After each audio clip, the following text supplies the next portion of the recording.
On this video, I'm going to be showing you guys how to set up your personas, and I'm going to tell you a little bit more about the agents page. That way, by the end of this video, you have your persona ready, and then we can use it on the next video when we start actually building our job flow. Okay, so let's get to it. All right, let's go here. Make sure you're on the agents tab here. Okay, and just so you can kind of get a better understanding of how this works here, we have two sections in the agents tab. One is the persona, and the persona kind of acts like an employee with his own personality, which we actually set up in the settings, which I'll be showing you how to do here in a bit. And then we can also create job flows here, which is kind of like the task or the mission that you're putting the employee on. And then when he has a mission, he becomes an agent, which is both of these things combined here. Okay, so let's get to it. Let's make our persona. Alrighty, let's go here. Make sure you click the little plus sign here.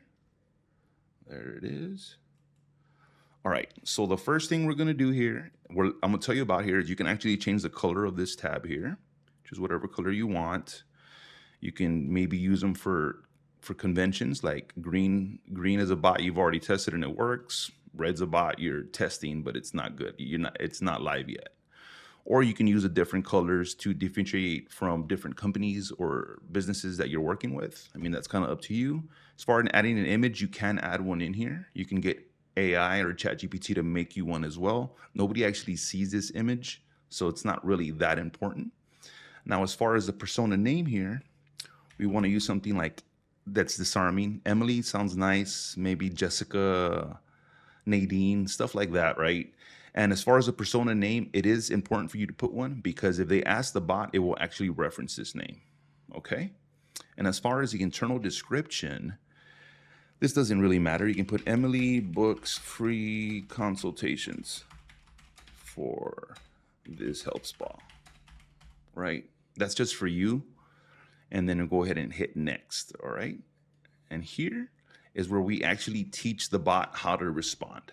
And the way I like to see this section is, I like to see it kind of like a guardrails. You tell it what to do and what it can't do. All right. Now I have a little cheat sheet here I made for you guys that goes a little bit more in depth of why we use the prompt rules. And I'll go over that for you right now. But this is kind of like what I've been using for me and my business, right? And I've taken some of the responses from here, some of these like settings that they use, and I've connected it with mine. All right. So, okay, here. And then I'm going to go through kind of what each of them does here. The speak naturally line, what that does is it makes it not sound robotic. Respond in the context language, that kind of makes it, speak in any language. Me, I run ads here in South Texas, so we have a lot of Spanish speakers. We even have clients that come from Mexico, since we're so close to the border, right? So when they speak in Spanish, it will actually respond in Spanish.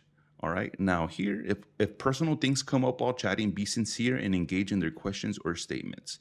I like to use that line because it's kind of starts to empathize with the client, especially for our spa. We have people that don't like the way they look, or they're having pain or something, right? So if they say, hey, I don't like the way my stomach looks in shirt, you don't want to be like, hey, thanks for that. You want to come on an appointment? It will actually show some empathy, and it'll be like, hey, I know how that feels. We have a lot of clients that we've helped. So that is a really good line there. If the chat drifts from our services, gently steer it back to what we offer. I like that specific line there because it kind of preserves your tokens. If people start asking off-topic questions, it will not only steer the conversation back to your business and what you offer, but it'll keep going on with the objectives. Okay. Now, another line here is skip the formalities and don't repeat the contact's name. One thing I've noticed, especially if you actually get the contact's information really early, it'll keep repeating their name. Like if you get the name like on the first objective, it'll keep saying like, hey, Domingo, thank you for this. Hey, Domingo, where is it that you want to sculpt? Oh, thanks a lot for that, Domingo. So you want to use that so it just doesn't do that, right? It'll probably say it only one time and that'll be it. And then also not thanking them for routine info. One thing I've noticed is when I'm trying to collect an email or a phone number, it thanks them for that. And I kind of just wanted to like move on to the next one. And then also ask no more than one question per reply. And I feel like this is a very powerful one because it will ask one question at the end to try to keep the prospect moving down the journey, whether it be book an appointment, come in for a consultation, or send them a booking link. All right.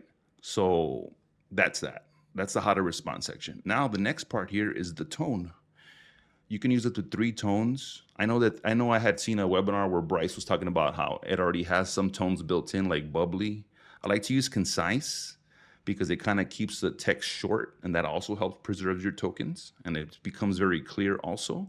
I like to keep it friendly because, like, you know, we're a health spa, so we talk about personal stuff sometimes. Sincere, right, is it kind of helps the bot be empathetic. Whether somebody, you know, shares something personal, this will help like kind of get that general tone that the bot is understanding and knows your situation. And then it would keep going with the objectives, right? Now, as far as for the advanced settings here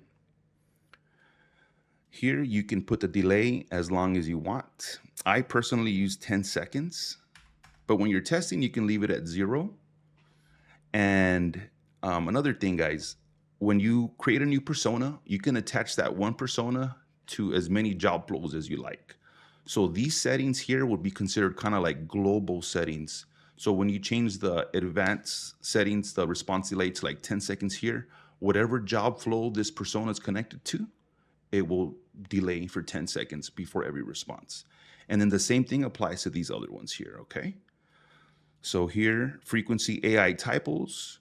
I personally, you know, before I started using automation AI bots, I had, you know, messaged thousands of people for my spa, and I frequently like tried to never make a typo. So I don't really see the purpose of this one here specifically.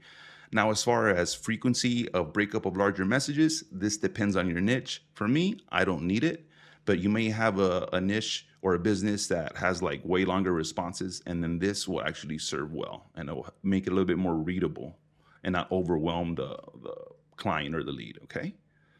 So once we're done here with your settings, you go ahead and click next, okay? And here's where we actually select our AI providers. If you haven't set up your AI providers, make sure to watch the video that I made on that specifically so you can set up your main AI provider and a backup, okay? So here you click select providers, and here's the one that we made. And then we can select another one, and this is the backup. All right, and here you can move them up or down. Whichever one's in the top is going to be the main one, and then whichever one's below is going to be the contingency plan. All right, so if, let's say, OpenAI goes down and then somebody sends a message, Anthropic will take over, okay? Go ahead and hit next. And here we kind of get like a little summary of pretty much everything before we actually like create the persona, so you can kind of get an understanding of all their settings. I really like this. That way you know exactly what you did. If you forgot to change something, you can see the color, the tone, how long it's going to take to respond, pretty much all the settings here, right? And finally, we just hit create persona. And that's it, guys, for the persona section.